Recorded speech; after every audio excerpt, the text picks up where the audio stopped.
आज हम BA fourth semester के सब्जेक्ट पॉलिटिकल साइंस के पेपर वेस्टर्न पॉलिटिकल थॉट की यूनिट 1 शुरू करने जा रहे हैं।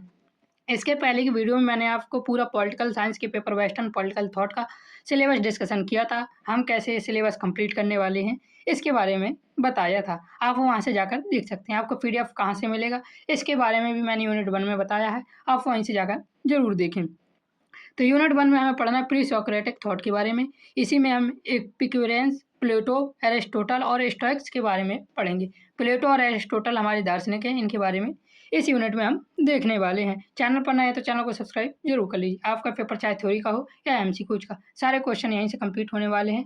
आपके लिए मैंने बीच बीच में एमसीक्यूज लिए, तो वो सब देखकर जरूर जाएं। 100% स्कोर करना है तो वीडियो को लाइक जरूर कर दीजिए। चलिए बिना देरी किए शुरू करते हैं यूनिट 1 की। आज हम थ्योरी प्लस एमसीक्यूज दोनों एक साथ। पहले इसकी प्रस्तावना देखिए, दी हुई है।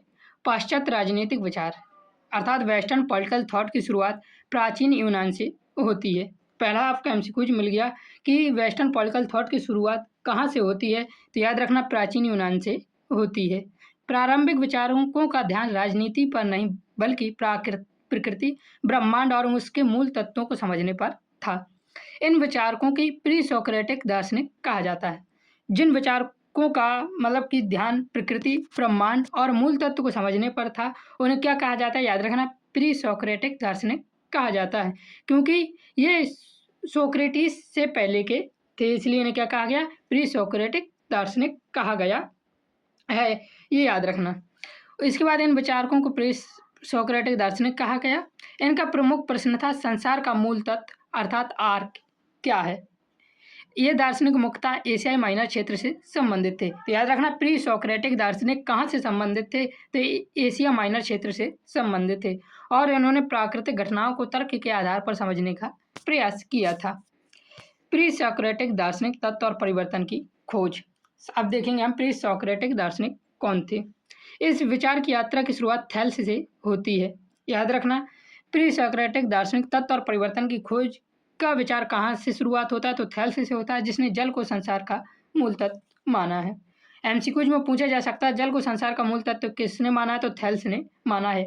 या थेल्स ने किसको मूल तत्व माना है, तो जल को माना है। इसके बाद एनेक्सिमेंडर ने एपिरियन, असीम और अनिश्चित तत्व की अवधारणा दी थी और कहा कि संसार की उत्पत्ति इसी अनंत तत्व से होती है। एनेक्सिमेंडर के अनुसार अनंत तत्व से उत्पत्ति होती है। इसी प्रकार एनेक्सिमेनेज ने वायु को मूल तत्व माना और बताया कि संघनन और प्रसरण के कारण वायु विभिन्न रूप धारण करती है। इसके बाद आया हेराक्लाइट्स। इन्होंने अग्नि को मूल तत्व बताया और कहा कि संसार निरंतर परिवर्तनशील है और उसका प्रसिद्ध विचार था सब कुछ बदलता रहता है। तो याद रखना सबसे पहले थेल्स ने जल को मूल तत्व माना था। इसी प्रकार एनेक्सिमेंडर ने अनिश्चितता को मूल तत्व माना था और अनंत तत्व भी कहा था। एनेक्सिमेनेज ने वायु को मूल तत्व माना और इसी प्रकार हेराक्लाइट्स ने अग्नि को मूल तत्व माना था। इनके कुछ शब्द भी याद रखना।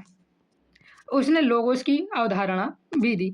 लोगोस की अवधारणा किसने दी थी, तो याद रखना हेराक्लाइट्स ने लोगोस की अवधारणा दी, जिसका अर्थ तर्क है। लोगोस का अर्थ क्या है, तर्क है, और बताया कि यह परिवर्तन भी एक तर्क संगत नियम के अनुसार होता है। इसके विपरीत एक दूसरे दार्शनिक आते हैं जिनका नाम था पारमेनाइड्स।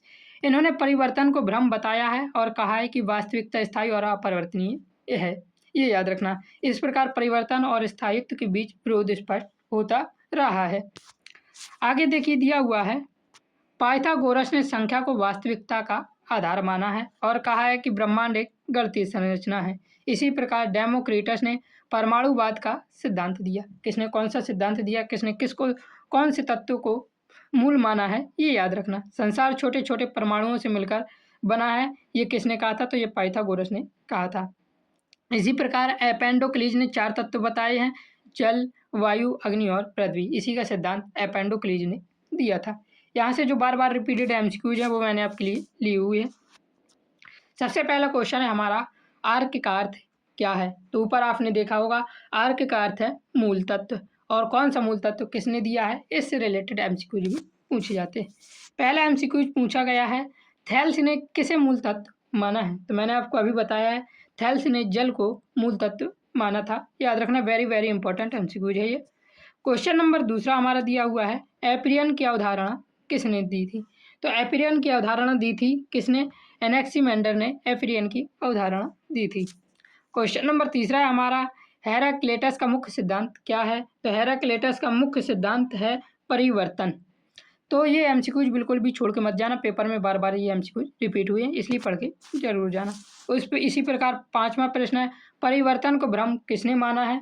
तो परिवर्तन को भ्रम माना है किसने? अभी मैंने आपको बताया था, पैरामाइंड्स ने परिवर्तन को भ्रम माना है। अगला प्रश्न पूछा गया है, very very very very important, ये एमसीक्यूज है, ये बार बार पेपर में रिपीट हुआ है। परमाणुवाद का सिद्धांत किसने दिया? तो मैंने बताया था परमाणुवाद का सिद्धांत दिया है डेमोक्रिटस ने। तो थ्योरी को अच्छे से जरूर पढ़ना, यहीं से सारे एमसीक्यूज आपके बनते हैं। फिर देखिए, अब शुरुआत होती है एपिक्यूरस की। मानव जीवन की ओर परिवर्तन एपिक्यूरस से होता है। समय के साथ दर्शन का केंद्र प्रकृति से हटकर मानव जीवन पर आ गया था। एपिक्यूरस, इसका जन्म 341 में हुआ था और 270 ईसा पूर्व में एपिक्यूरस की मृत्यु हो गई थी। ये याद रखना, एपिक्यूरस का जन्म कब हुआ था? 341 ईसा पूर्व में, और मृत्यु 270 ईसा पूर्व में हुई। इसने जीवन का उद्देश्य सुख बताया है। एपिक्यूरस ने जीवन का उद्देश्य सुख बताया है, लेकिन यह सुख भौतिक नहीं बल्कि मानसिक शांति है। इसे क्या कहा गया है? तो इसे एट्रैक्सिया कहा गया है। भौतिक सुख यदि मानसिक शांति है तो इसे एट्रैक्सिया कहा गया है। या कह सकते हैं एट्रैक्सिया का अर्थ क्या है? तो एट्रैक्सिया का अर्थ मानसिक शांति है।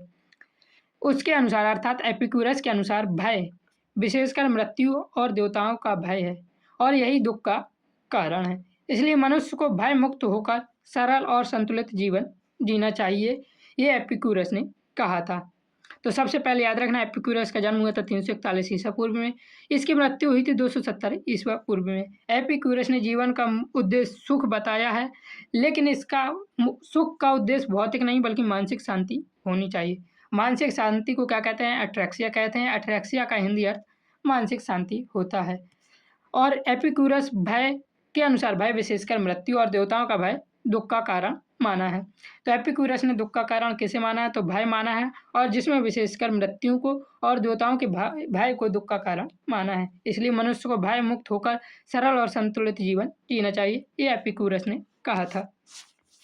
आगे देखिए दिया, उसने एथेंस में गार्डन नामक विद्यालय की स्थापना की थी। याद रखना, उसके विचारों पर डेमोक्रिटस के परमाणुवाद का प्रभाव भी दिखाई देता है। और क्या कहता है, एपिक्यूरस ने हमें सिखाया है कि अनावश्यक इच्छाओं से दूर रहकर ही वास्तविक सुख प्राप्त किया जा सकता है। अब देखिए, एपिक्यूरस से इंपॉर्टेंट एमसीक्यूज कैसे पूछे जा सकते हैं।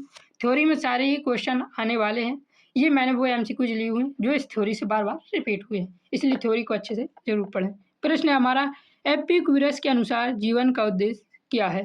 तो एपिक्यूरस के अनुसार जीवन का उद्देश्य मानसिक शांति है। मानसिक शांति को क्या कहते हैं? एट्रैक्सिया कहते हैं। क्वेश्चन नंबर दूसरा हमारा दिया हुआ है, एट्रैक्सिया का अर्थ क्या है? ये बार बार पूछा गया है, वेरी वेरी वेरी इंपॉर्टेंट। तो एट्रैक्सिया का अर्थ मानसिक शांति है, ये याद रखना बहुत ज़्यादा इंपॉर्टेंट है। और मानसिक शांति किसके अनुसार है? तो एपिक्यूरस के अनुसार है। फिर यहाँ से शुरुआत होती है स्टोइक दर्शन की, जिसमें कर्तव्य, तर्क और आत्मसंयम के बारे में बात होती है।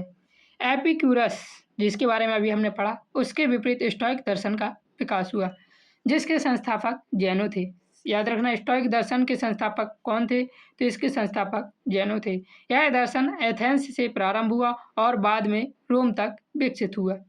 स्टोइक विचारधारा के अनुसार संसार एक तर्कसंगत व्यवस्था है जिसे लोगोस नियंत्रित करता है और मनुष्य को प्रकृति के अनुसार जीवन जीना चाहिए। ये किनका मानना था? ये स्टोइक दर्शन वालों का मानना था, जिसके संस्थापक जैन थे। ये कहाँ से प्रारंभ हुआ था? तो एथेंस में प्रारंभ हुआ था और ये रोम तक विकसित हुआ था। स्टोइक विचारधारा के अनुसार संसार एक तर्कसंगत व्यवस्था है और इसे नियंत्रित कौन करता है? तो इसे नियंत्रित लोगोस करता है और मनुष्य को प्रकृति के अनुसार जीवन जीना चाहिए, ये स्टोइक दर्शन के अनुसार। फिर आगे दिया हुआ है, स्टोइक दर्शन में कर्तव्य, आत्मसंयम और तर्क को अत्यधिक महत्व दिया गया है। सैनिको और मार्कस ऑरेलियस इसके प्रमुख रोमन विचारक है। तो याद रखना, सेनेका और मार्कस ऑरेलियस कौन है?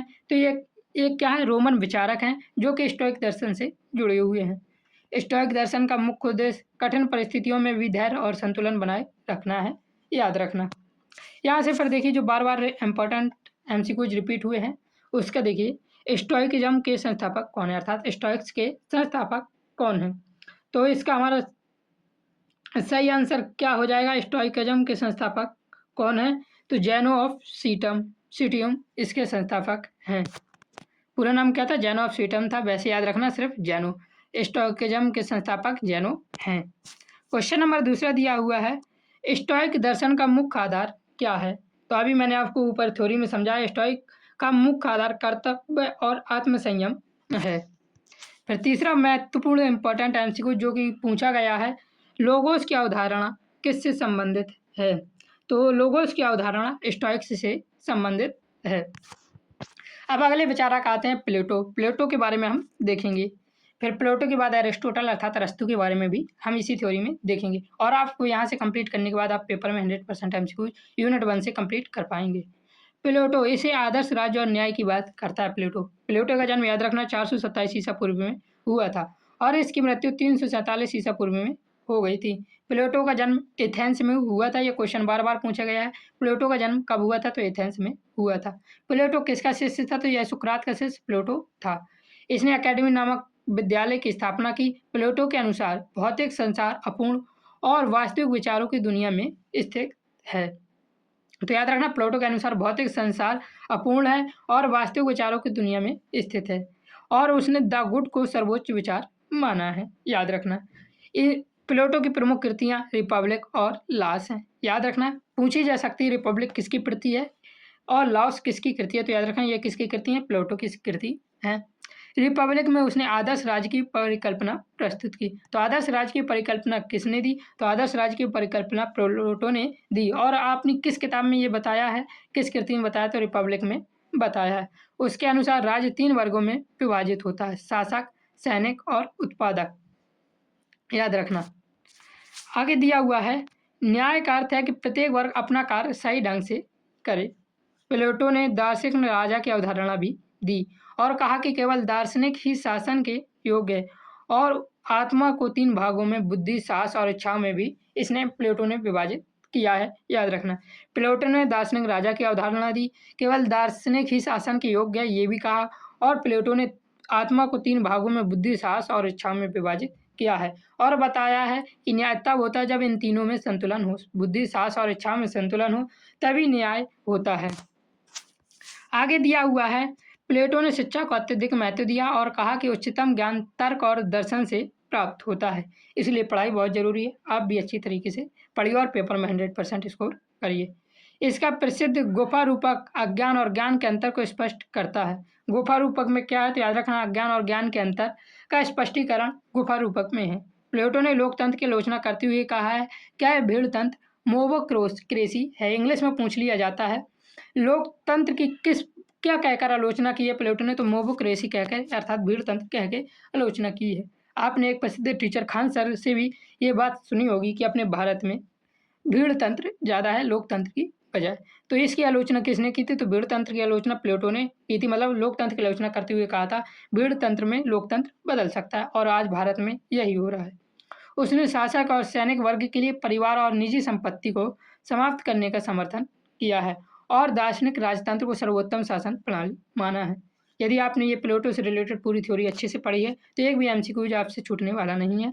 आप यहाँ से उसका रिवीजन भी देख सकते हैं, आपको कितना समझ आया है। प्लेटो की प्रसिद्ध पुस्तक कौन सी है? तो इनमें से बताना प्लेटो की प्रसिद्ध पुस्तक कौन सी है?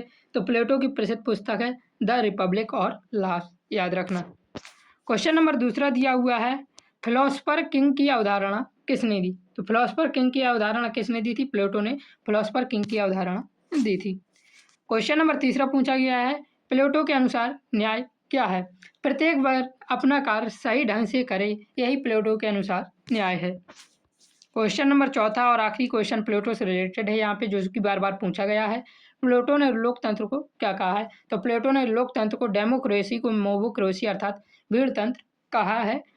ये बहुत बहुत बहुत important, very very very important MCQ है, इसे याद रखना। अब इसके बाद प्लेटो के बाद आते हैं एरिस्टोटल, जिसे हम अरस्तु कहते हैं। ये यथार्थवादी राजनीतिक विश्लेषण करते हैं और हमें यथार्थवाद के बारे में बताते हैं। अरस्तु का जन्म स्टागरा में हुआ था और कब हुआ था? तो 384 ईस्वी में हुआ था और 322 ईस्वी में इनकी मृत्यु हो गई थी। पेपर से पहले एक बार पीडीएफ से पढ़ के जरूर जाएं या वीडियो को ही 2x में देख सकते हैं। पीडीएफ के लिए आप हमें टेलीग्राम पर मैसेज कर सकते हैं। याद रखना। इनका जन्म हुआ था कहाँ? स्टागरा में हुआ था। किस वर्ष हुआ था? तो 384 ईसा पूर्व में हुआ था और इनकी मृत्यु 322 ईसा पूर्व में हो गई थी। अरस्तु प्लेटो का शिष्य था, याद रखना, लेकिन उसके विचार अधिक व्यावहारिक थे। उसकी प्रमुख कृति पॉलिटिक्स है, जबकि निकोमेकियन एथिक्स में उसने नैतिकता और गोल्डन मीन मध्यम वर्ग का सिद्धांत दिया है। ये याद रखना। इसकी प्रमुख कृति कौन कौन सी? पॉलिटिक्स है और निकोमेकियन एथिक्स है, ये याद रखना। आगे दिया हुआ है, उसने मनुष्य को राजनीतिक प्राणी कहा है। ये किसने कहा है? तो ये हमें एरिस्टोटल अर्थात अरस्तु ने कहा है, मनुष्य एक राजनीतिक प्राणी है, और बताया कि मनुष्य स्वभाव से समाज में रहने वाला है। उसके अनुसार राज्य की उत्पत्ति परिवार से होती है और इसका उद्देश्य अच्छा जीवन प्रदान करना है, गुड लाइफ प्रदान करना है। इसने शासन को 6 रूपों में वर्गीकरण किया। किसने? अरिस्टोटल ने। तो अरिस्टोटल ने शासन को कितने रूप में वर्गीकरण किया है? 6 रूप में, जिसमें से 3 शुद्ध हैं और 3 विकृत हैं। शुद्ध में आता है राजतंत्र, कुलीन तंत्र और पॉलिटी, और विकृत में आता है तानाशाही, धनिक तंत्र और लोकतंत्र। और प्लेटो मतलब एरिस्टोटल के अनुसार पॉलिटी सबसे अच्छा व्यवहारिक शासन है। आगे देखिए दिया हुआ है, अरस्तु ने न्याय को 2 भागों में विभाजित किया है, वितरणात्मक और सुधारात्मक। याद रखना, अरस्तु ने एरिस्टोटल ने न्याय को कितने भागों में विभाजित किया है? तो 2 भागों में विभाजित किया है। नाम याद रखना, वितरणात्मक और सुधारात्मक। वितरणात्मक न्याय संसाधनों के उचित बंटवारे से संबंधित है, मतलब कि समाज में कोई अमीर कोई गरीब नहीं होना चाहिए, उसके बारे में बताया है। जबकि सुधारात्मक न्याय अपराध और दंड से संबंधित है। तो विवरणात्मक न्याय संसाधनों के उचित बंटवारे से संबंधित है, सुधारात्मक न्याय अपराध और दंड से संबंधित है। एरिस्टोटल अर्थात अरस्तु ने संविधान को राज्य की संरचना और शक्ति के वितरण के रूप में परिभाषित किया है, और नागरिक को वह व्यक्ति बताया जो शासन में भाग लेता है। आगे है हमारा, उसने दासता को प्राकृतिक माना है और कहा कि क्रांति का मुख्य कारण असमानता है। जो भी क्रांति होती है उसका मुख्य कारण क्या है? असमानता बताया है एरिस्टोटल अर्थात अरस्तु ने। इस प्रकार अरस्तु को एक यथार्थवादी दार्शनिक माना जाता है। तो अरस्तु किस प्रकार का दार्शनिक था? तो याद रखना, यथार्थवादी दार्शनिक था अरस्तु। अब यहाँ से जो कि एमसीक्यूज बार बार रिपीट हुए हैं वो देख लीजिए। थ्योरी से जितने भी एमसीक्यूज हैं, अगर आपने वो अच्छे से कंप्लीट किए हैं, पूरी थ्योरी अच्छे से पढ़ी है, तो ये एमसीक्यूज आपसे बहुत आसानी से बनने वाले हैं। तो एरिस्टोटल की प्रसिद्ध कृति कौन सी है? तो एरिस्टोटल की प्रसिद्ध कृति है पॉलिटिक्स। याद रखना, वेरी वेरी इंपॉर्टेंट क्वेश्चन है, बार बार पूछा गया है, एरिस्टोटल की प्रसिद्ध कृति कौन सी है। क्वेश्चन नंबर दूसरा है, man is a political animal, अर्थात वो इंसान है जो वह राजनीतिक प्राणी है। ये किसने कहा था? तो ये किसने कहा था? एरिस्टोटल अर्थात अरस्तु ने कहा था। क्वेश्चन नंबर तीसरा दिया हुआ है, एरिस्टोटल अर्थात अरस्तु के अनुसार सर्वोत्तम व्यवहारिक शासन कौन सा है? तो सर्वोत्तम व्यवहारिक शासन अरस्तु ने पॉलिटी को बताया है। अगला क्वेश्चन है हमारा एमसीक्यू जो कि बहुत इंपॉर्टेंट है, गोल्डन मीन का सिद्धांत किसने दिया है? तो गोल्डन मीन का सिद्धांत एरिस्टोटल ने दिया है, अभी मैंने आपको बताया है। गोल्डन मीन मतलब मध्यम वर्ग का सिद्धांत एरिस्टोटल ने दिया है। अगला प्रश्न दिया हुआ है, करेक्टिव जस्टिस किससे संबंधित है? तो करेक्टिव जस्टिस दंड और सुधार से संबंधित है। आगे इसका समापन होता है इस यूनिट 1 का, और आपके यहाँ से सारे एमसीक्यूज कंप्लीट होते हैं। पीडीएफ के लिए आप हमें टेलीग्राम पर मैसेज कर सकते हैं। इस प्रकार प्री सोक्रेटिक दार्शनिक से लेकर प्लेटो और अरस्तु तक के विचारों की यात्रा प्रकृति की खोज से शुरू होकर मानव जीवन और राज्य की व्यवस्थित समझ तक पहुँचती है। यही विचार आगे चलकर आधुनिक राजनीतिक सिद्धांत की नींव बनते हैं। तो इस प्रकार आपकी यूनिट 1 कंप्लीट हुई, और आप यूनिट 1 से आपका एक भी एमसीक्यूज पेपर में मिस नहीं होने वाला है, ना ही आपके थ्योरी में मिस होगा, ना ही एमसीक्यूज में। तो चैनल पर नया है तो चैनल को सब्सक्राइब कर दीजिए और बेल आइकन दबा लीजिए, जिससे कि आपको हमारी नई वीडियो को नोटिफिकेशन सबसे पहले मिले। यदि आपने अभी तक सिलेबस में हमारे क्या क्या है तो वो वीडियो जाकर जरूर देख कर आए। 5 मिनट की वीडियो है, बहुत बड़ी वीडियो नहीं है। जय हिंद, जय भारत, राधे राधे।